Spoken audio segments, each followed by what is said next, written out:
जय हिंद friends, welcome back to channel. स्वागत है एक बार फिर से आपके अपने इस यूट्यूब चैनल पर। कैसे हो आप सब? आई होप आप सभी स्वस्थ होंगे, मस्त होंगे और आपकी पढ़ाई भी अच्छी चल रही होगी। तो जैसा कि आप लोगों को पता है कि एसएससी एमटीएस के बहुत ही कम दिन बचे हैं, यानी आने वाला एग्ज़ाम आपका जो एसएससी में है, एसएससी एमटीएस के 30 दिन से भी कम बचे हैं। तो हमें उसी के लिए अच्छी से अच्छी तैयारी करनी और आपके लिए अच्छे से अच्छे क्वेश्चनों का कनेक्शन और अच्छे से अच्छा कंटेंट देना है। तो जैसा कि आप लोग देख रहे होंगे यहाँ पर लिखा हुआ 5000 प्लस सीरीज़, यानी हर वीडियो में हम चर्चा करते हैं कि ये वो सीरीज़ है जिसमें 5000 से भी अधिक क्वेश्चन हम लोग करने वाले हैं। और ये सभी फिजिक्स, केमिस्ट्री और बायोलॉजी के होंगे, यानी जिसको हम लोग जीएस कहते हैं, जनरल साइंस।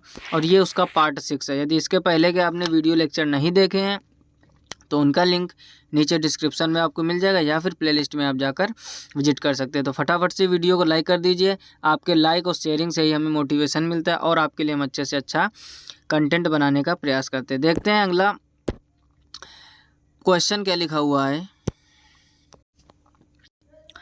तो क्वेश्चन लिखा हुआ है आपका, लिखा हुआ Na है, यानी आपसे क्वेश्चन क्या पूछा गया है। क्वेश्चन पूछा गया आपसे Na है, यानी Na क्या है? तो न्यूक्लिक अम्ल का एक वर्ग, यानी क्या होता है? न्यूक्लिक अम्ल का एक वर्ग। अगला क्वेश्चन क्या लिखा हुआ है? पीयूष ग्रंथि अब स्थित है, यानी जो पीयूष ग्रंथि है वो आपकी कहाँ स्थित है? वो स्थित है आपकी मस्तिष्क में। अगला पॉइंट देखते हैं, अगला क्वेश्चन देखते हैं क्या लिखा हुआ है। लिखा है डिफ्थेरिया बीमारी प्रभावित करती है, यानी जो डिफ्थेरिया बीमारी होती है वह किसको प्रभावित करती है? तो वो प्रभावित करती है आपके गले को।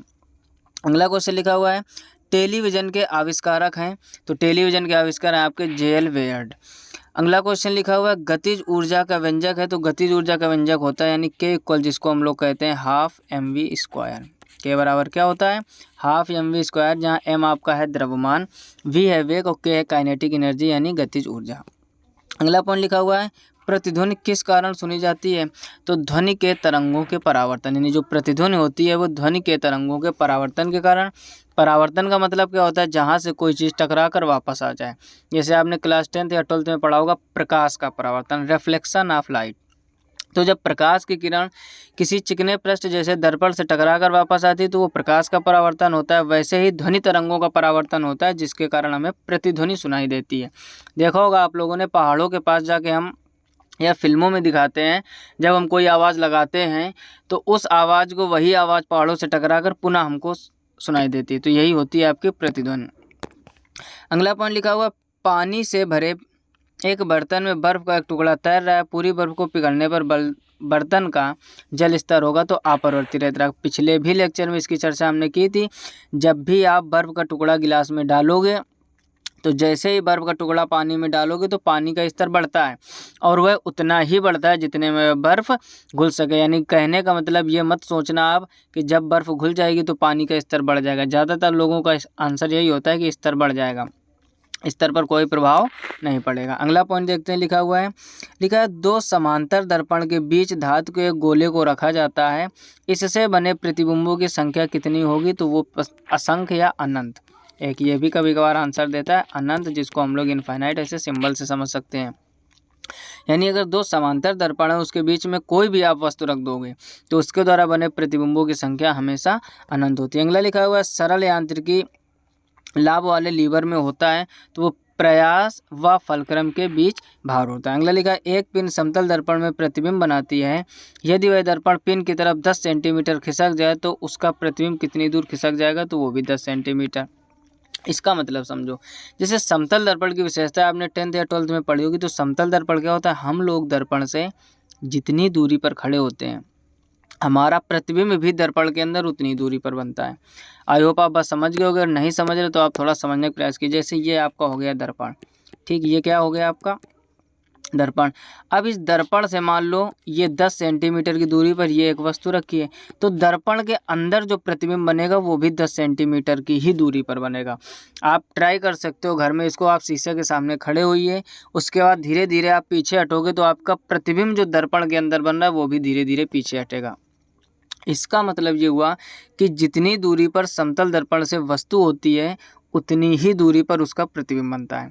आई होप आप बात समझ गए होंगे। वही ये क्वेश्चन था कि एक पिन समतल दर्पण में प्रतिबिंब बनाती है, वह दर्पण पिन की तरफ 10 सेंटीमीटर खिसकाया जाता है तो उसका प्रतिबिंब भी 10 सेंटीमीटर खिसक जाएगा। अगला लिखा है जब लिफ्ट ऊपर की ओर जाती है तो आदमी का भार वास्तविक भार से कम होता है, क्योंकि उसकी चाल ऊपर की ओर समरूप होती है। अगला लिखा है कौन से रंग का तरंग दैर्घ्य सबसे अधिक होता है, तो लाल रंग का तरंग दैर्घ्य सबसे अधिक होता है। यही कारण है कि खतरे का सिग्नल लाल रंग का बनाया जाता है।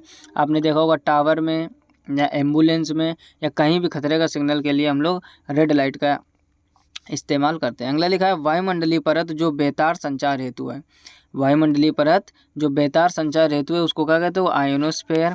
अगला लिखा है ठोस की शुद्धता निर्धारित की जाती है, तो ठोस की शुद्धता आपकी निर्धारित की जाती है उसके गलनांक बिंदु द्वारा, अशुद्ध रहने पर गलनांक कम हो जाता है। तो इतने पॉइंट आई होप आप समझ गए होंगे। फटाफट से इसका स्क्रीनशॉट ले लीजिए ताकि आप अच्छे से नोट्स बना सको और अच्छे से रिवीजन कर सको। फिर देखते हैं आगे क्वेश्चन। अगला पॉइंट क्या लिखा हुआ है, अगला लिखा हुआ है कीड़ों के बारे में अध्ययन को कहते हैं, जो कीड़ों के बारे में अध्ययन किया जाता है उसको क्या कहते हैं, उसको कहते हैं एंटोमोलॉजी। क्या बोलते हैं, एंटोमोलॉजी। अगला लिखा खून को बहने से रोकने में कौन सा विटामिन भाग लेता है, तो वो है विटामिन के। अगला क्वेश्चन लिखा ध्वनि की तीव्रता मापने के लिए कौन सा यंत्र प्रयुक्त होता है, तो ध्वनि की तीव्रता नापने के लिए ऑडियोमीटर किसका प्रयोग करते हैं, ऑडियोमीटर। अगला लिखा है कैलोरी यूनिट है, कैलोरी किसका मात्रक है, तो ये ऊष्मा का मात्रक। ठीक, बहुत से आसान पॉइंट है। अगला क्वेश्चन क्या लिखा है, लिखा है नाभिकीय विखंडन में ऊर्जा किस रूप से निकलती है, तो नाभिकीय विखंडन में आपकी ऊर्जा है वो रासायनिक ऊर्जा के रूप में निकलती है। अगला लिखा है खानों में अधिकतर धमाके किसके परस्पर मिलने के कारण होते हैं, तो खानों में अधिकतर जो धमाके होते हैं वो किसके मिलने के कारण होते हैं, वो हवा के साथ मीथेन जब मिलती है तो धमाका होता है। अगला पॉइंट लिखा हुआ केल्विन स्केल में मानव शरीर का सामान्य तापमान कितना होता है, तो केल्विन में होता है 310 केल्विन, डिग्री फॉरेन में होता है 98.6 डिग्री फॉरेनहाइट, अगर डिग्री सेंटीग्रेड में पूछे तो 37 डिग्री सेंटीग्रेड, और केल्विन में पूछे तो 310। तीनों पॉइंट आप नोटबुक में नोट कर लीजिए क्योंकि क्वेश्चन एग्जाम में कैसा भी पूछा जा सकता है। अगला देखिए क्या लिखा हुआ है, अगला लिखा सूर्य ग्रहण होता है जब, सूर्य ग्रहण कब होता है, जब चंद्रमा सूर्य व पृथ्वी के बीच आता है। देखो दो आपके ग्रहण होते हैं, बचपन से आप सुनते आए होंगे, एक सूर्य ग्रहण एक चंद्र ग्रहण। सूर्य ग्रहण कब होता है, जब चंद्रमा सूर्य व पृथ्वी के बीच में होती है, यानी अगर मान लो ये आपका सूर्य है, ठीक, चंद्रमा सूर्य व पृथ्वी के बीच में होगा और इधर पृथ्वी है मान लो, ठीक, और बीच में है आपका चंद्रमा, जो ये हम येलो कलर से दिखा रहे हैं ये चंद्रमा। तो जब चंद्रमा बीच में होता है तब सूर्य ग्रहण, और जब पृथ्वी बीच में होगी तब चंद्र ग्रहण। दो पॉइंट याद रखने आपको, जब चंद्रमा बीच में तब सूर्य ग्रहण और जब पृथ्वी बीच में तब चंद्र ग्रहण, दो ही कंडीशन होती है। अगला पॉइंट लिखा है शुष्क सेल है, तो शुष्क सेल क्या होता है, प्राथमिक सेल, यानी प्राथमिक सेल होता है। शुष्क सेल किसको कहते हैं, प्राथमिक सेल को। अगला लिखा है यूरिया को प्रायः खाद की तरह प्रयोग किया जाता है क्योंकि वह स्रोत है नाइट्रोजन का, किसका स्रोत है, नाइट्रोजन का। अगला लिखा एक बैरल में कितने लीटर होते हैं, तो एक बैरल में होते हैं 159 लीटर। अगला लिखा है समुद्र पृथ्वी की सतह का लगभग घेरे हुए हैं, यानी समुद्र जो है पृथ्वी की सतह के कितने को घेरे, तो लगभग 71% को। अगला लिखा है किसी तत्व की परमाणु संख्या है, तो किसी तत्व की परमाणु संख्या इसके परमाणु में प्रोटॉनों की संख्या, यानी परमाणु संख्या प्रोटॉनों की ही संख्या को कहते हैं। फटाफट से इसका भी स्क्रीनशॉट ले लीजिए, फिर बढ़ते हैं आगे।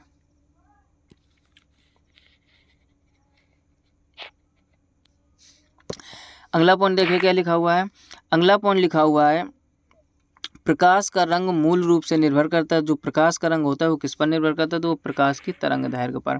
अगला लिखा है शरीर से पसीना सबसे अधिक कब निकलता है, लिखा है जब तापक्रम अधिक और हवा आर्द्र हो, यानी जब हवा ठंडी ठंडी लगी हो, हवा आर्द्र हो, आर्द्र का मतलब जिसमें नमी हो, और तापक्रम टेम्परेचर बहुत ज़्यादा हो, तब क्या होता है, सबसे अधिक पसीना निकलता है।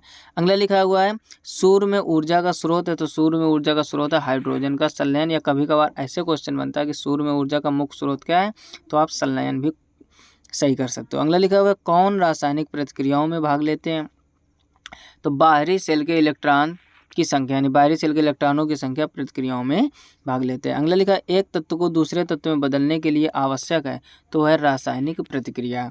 अगला लिखा हुआ नाभिकीय संयंत्र में मॉडरेटर का क्या कार्य है, न्यूट्रॉनों को धीमा करना, न्यूट्रॉनों को धीमा करना मॉडरेटर का काम होता है। अगला लिखा एक प्रकाश वर्ष है, तो प्रकाश किरण द्वारा एक वर्ष में तय की गई दूरी, या कभी कभार ऐसे पूछता है प्रकाश वर्ष किसका मात्रक है, तो आपका आंसर हो जाएगा दूरी का। अगला लिखा है पृथ्वी के वातावरण में ऑक्सीजन तथा नाइट्रोजन का प्रतिशत मिलकर बनता है, तो वो होता है 99%। अगला लिख रहा है अल्ट्रावायलेट किरणों के हानिकारक प्रभाव से हम लोगों को कौन सी परत रक्षा करती, तो वो करती ओजोन परत। ठीक, आसान क्वेश्चन 6, 7, 8 में पढ़ा होगा आपने। अगला लिखा कौन सा गैस चूने के पानी को दूधिया में बदलता है, चूने के पानी को दूधिया में बदलती है, वो कौन सी गैस है, तो वो आपकी कार्बन डाइऑक्साइड। तो ये थे 35 से 40 पॉइंट जो हम लोगों ने पार्ट 6 में कवर की। यदि आपने इसके पहले का लेक्चर नहीं देखे हैं 1 से लेकर 5, तो इसका लिंक नीचे डिस्क्रिप्शन में मिल जाएगा, या फिर आप प्लेलिस्ट में जाकर विजिट कर सकते हैं। इसका भी फटाफट से स्क्रीनशॉट ले लीजिए ताकि बाद में आप चीज़ों को रिवीजन कर सके। बहुत मेहनत की आवश्यकता है, जितने लोग खास तौर पे SSC MTS वाले हो। ठीक है, बहुत ही कम समय बचा है। GS हो चाहे हिस्ट्री हो, जियोग्राफी, कुछ भी XYZ हो, आपका इस चैनल पर MTS का जितना भी मैटर प्रीवियस ईयर क्वेश्चन पड़ा है, आप चैनल पर जाइए, ज़रूर से ज़रूर देखिए। यकीन मानो आपका पेपर बहुत ही अच्छा होगा, क्योंकि सारे प्रीवियस ईयर क्वेश्चन हमने कलेक्शन करके आपको प्रोवाइड कराने का प्रयास किया है। यदि आप भी चैनल पर पहली बार आए हो तो चैनल को सब्सक्राइब करके नोटिफिकेशन बिल को ऑल पर जरूर सेलेक्ट कीजिए, ताकि मैं कोई भी नया वीडियो अपलोड करूं तो आपको सबसे पहले नोटिफिकेशन मिल जाए। एक और ख़ास बात, जितना हो सके अपने दोस्तों में शेयर कीजिए। जितनी ज़्यादा आप शेयर करोगे उतना ही हमें मोटिवेशन मिलता है और आपके लिए हम उतना ही अच्छा मेहनत करने का प्रयास करेंगे। मिलते हैं नेक्स्ट वीडियो में, तब तक अपना ख्याल रखिए, अच्छे से पढ़ाई करते रहिए। तब तक के लिए जय हिंद, राधे राधे।